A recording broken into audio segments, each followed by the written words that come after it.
ओम श्री गुरुवे नमः। ओम श्री गणेशाय नमः। राधे राधे। जय श्री कृष्णा। प्रेम से कहिए पुरुषोत्तम भगवान की जय। आइए 19वां अध्याय प्रारंभ करते हैं।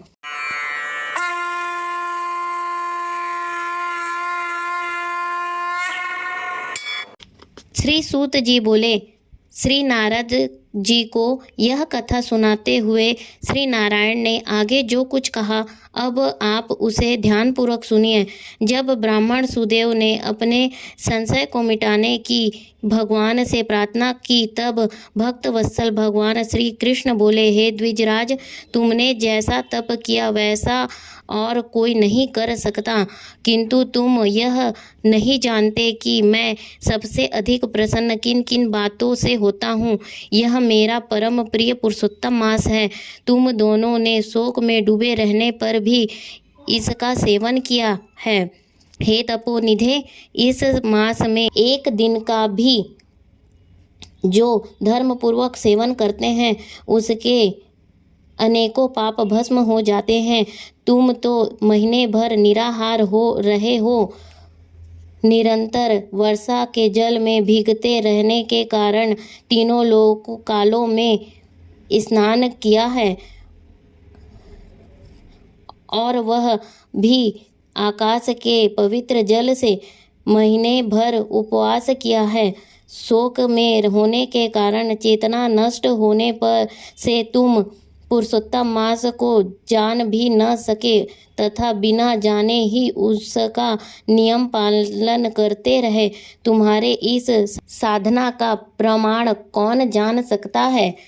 पुरुषोत्तम मास की महिमा और पुण्य प्रताप का विवेचन करते हुए भगवान श्री कृष्ण ने स्वयं अपने श्रीमुख से आगे कहा, हे तपोधन, पुरुषोत्तम मास सब लोकों में आता है किंतु धरती पर ही इसका पूजन फलदायी होता है। वे हे वत्स, धन्य हो जो तुमने इस मास में कठोर तप किया।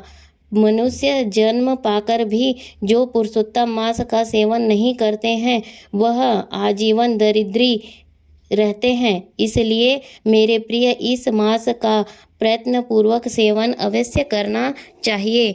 ब्राह्मण सुदेव पुरुषोत्तम मास की सेवा से मृत पुत्र सुखदेव को जीवित देखकर स्त्री सहित बड़ा प्रसन्न हुआ। वह कहने लगा, बिना जाने मुझसे इसका सेवन हुआ है, फिर भी मेरा धर्म सफल हुआ है। इसी से मेरा मरा पुत्र जीवित हो गया है। इस तरह का दूसरा कोई मास नहीं है और न पहले देखा था और न ही सुना था। इस प्रकार आश्चर्य करके आगे भी वे पति पत्नी दोनों ही पुरुषोत्तम मास में स्नान, व्रत और पूजा आदि करने लगे। पुत्र प्राप्त के कर ब्राह्मण स्त्री सहित आनंद से रहने लगा। पुत्र भी माता पिता को सत्कार द्वारा प्रसन्न करने लगा। सब दुखों के नाशक पुरुषोत्तम मास के नियमानुसार अपनी स्त्री के साथ जप हवन आदि करते हुए वह ब्राह्मण स्त्री सहित अनेकों सुखों को भोग कर 1000 वर्ष बाद परम लोक को गया। कथा का समापन करते हुए महर्षि वाल्मीकि ने आगे कहा, हे राजन, ब्रह्मलोक में हजारों वर्षों तक पत्नी सहित सभी सुख भोगकर तुम इस जन्म में राजा धृष्टद्युम्न हुए हो। पुरुषोत्तम मास की सेवा करने से ही तुम्हें यह सब वैभव और रिद्धियां प्राप्त हुई हैं। राजन, तुम्हारी रानी वही पतिव्रता गौतमी है।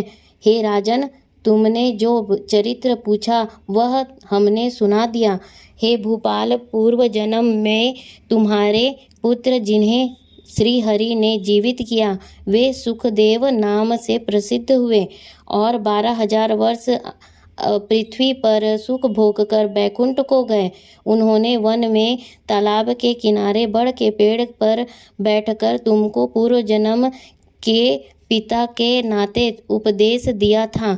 तुम उनके पूर्व जन्म में पिता थे, अतः वे मानते थे कि तुम उनके हित चिंतक प्रत्यक्ष देवता हो, ऐसा विचार करके ही तोते के रूप में उन्होंने तुम्हें उपदेश दिया था।